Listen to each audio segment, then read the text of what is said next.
మీరు ఏదన్నా పెద్ద లక్ష్యం పెట్టుకుంటే మీ పక్కన ఉండే వాళ్ళకి మాత్రం చెప్పొద్దు.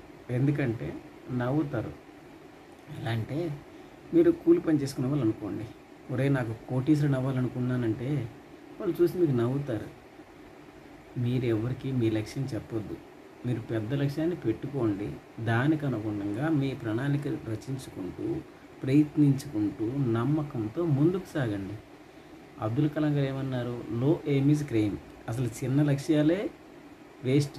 పెద్ద లక్ష్యం పెట్టుకోవాలి. దానికి అనుగుణంగా మనం ప్రయత్నించాలి. ప్రయత్నిస్తే నమ్మకంతో, ఇక్కడ మెయిన్ నమ్మకం.